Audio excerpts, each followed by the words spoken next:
మన సబ్స్క్రైబర్ ఒక క్వశ్చన్ అడుగుతున్నారు.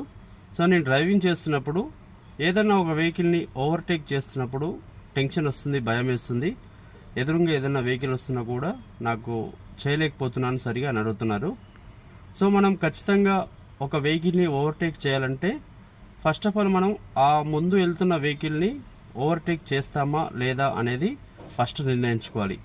సో ఒకవేళ ఓవర్టేక్ చేస్తాము అనే కాన్ఫిడెంట్ ఉంటే మాత్రమే మీరు ఓవర్టేక్ చేయాలి. ఓవర్టేక్ చేస్తున్నప్పుడు ఎట్టి పరిస్థితులలో తొందరపడి ఎదురుగా వస్తున్న వెహికల్స్ని సరిగా అర్థం చేసుకోకుండా ఓవర్టేక్ చేయొద్దు.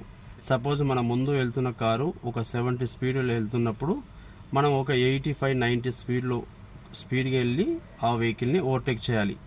సో అలా మీరు ఖచ్చితంగా పర్ఫెక్ట్గా చేయలేస్తారు అనుకున్నప్పుడు చేయండి.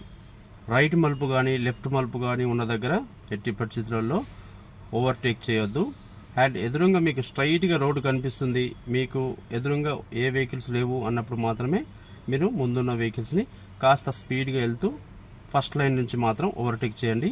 ఎట్టి పరిస్థితులలో లెఫ్ట్ సైడ్ రోడ్ నుంచి ఓవర్టేక్ చేయడాన్ని అవాయిడ్ చేయండి. లేదు మీకు హైవే చాలా పెద్దగా ఉంది, 4-వే లైన్స్ ఉన్నాయి, మీకు లెఫ్ట్ సైడ్ క్లియర్గా బాగా కనిపిస్తుంది అన్నప్పుడు రైట్ సైడ్ నుంచి మీకు ఓవర్టేక్ చేస్తానికి అవకాశం లేదు అనుకున్నప్పుడు మాత్రం లెఫ్ట్ సైడ్ నుంచి ఓవర్టేక్ చేయొచ్చు. కానీ చాలా వరకు మీరు రైట్ నుండి మాత్రం ఓవర్టేక్ చేస్తానికి ట్రై చేయండి. అండ్ మన ముందున్న వెహికల్ని మనం ఓవర్టేక్ చేస్తున్నప్పుడు మన ఎదురుగా వెహికల్స్ కొంచెం స్పీడ్గా ఉన్నట్టయితే మనకు రైట్ సైడ్ ఇండికేటర్ లివర్ ఉంటుంది కదా, అది మనం కింది నుంచి పైకి ఇట్లా 2 టైమ్స్ బ్లింక్ చేసినట్టయితే ముందు హెడ్లైట్స్ అనేది బ్లింక్ అవుతాయి.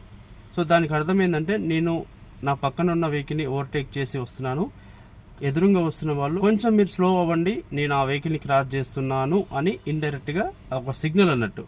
సో ఈజీగా ఖచ్చితంగా ప్రతి ఒక్కరు అర్థం చేసుకొని కాస్త వాళ్ళు బ్రేక్ మీద కాలు పెట్టి కొంచెం స్లో అవుతారు. మీరు వెంటనే మన ముందున్న వెహికల్ని ఓవర్టేక్ చేసి మారవచ్చు. అండ్ మీరు ఓవర్టేక్ చేసిన వెంటనే లైన్ మారొద్దు, కాస్త ముందుకు వెళ్తూ మన లెఫ్ట్ సైడ్ మిర్రర్లో ఆ వెహికల్ అనేది పూర్తిగా కనిపించిన వెంటనే మీరైతే లైన్ మారొచ్చు. ఎట్టి పరిస్థితులలో మీరు రైట్ నుంచి లెఫ్ట్, లెఫ్ట్ నుంచి రైట్ రావాలన్నా ఇండికేటర్ మాత్రం ఖచ్చితంగా వాడాలి. అండ్ ఓవర్టేక్ చేస్తున్నప్పుడు ఆ వెహికల్ క్రాస్ అవుతున్నప్పుడు క్లోజ్గా ఉన్నప్పుడు మాత్రం ఖచ్చితంగా నైట్ టైం అయినా డే టైంలో అయినా ఖచ్చితంగా హారన్ కొట్టాలి. నైట్ టైంలో అయితే హెడ్లైట్ బ్లింక్ చేస్తూ హారన్ కొట్టండి. ఇక ఎలాంటి ఇబ్బంది లేకుండా మనం పర్ఫెక్ట్గా ఓవర్టేక్ చేయొచ్చు. ఓకే ఫ్రెండ్స్, ఇలాంటి టిప్స్ టెక్నిక్స్ పాటించండి, జాగ్రత్తగా డ్రైవ్ చేయండి. హైవేలో డ్రైవ్ చేస్తున్నప్పుడు ఖచ్చితంగా ఎల్లప్పుడూ సీట్ బెల్ట్ అనేది ఖచ్చితంగా ధరించాలి. సేఫ్గా డ్రైవ్ చేయండి, తొందరపడొద్దు, డిస్టెన్స్ పెట్టుకోవాలి, నిదానమే ప్రధానం. అన్ని వైపులా గమనించుకుంటూ మీరు ఎలాంటి ఇబ్బంది లేకుండా డ్రైవింగ్ చేయొచ్చు.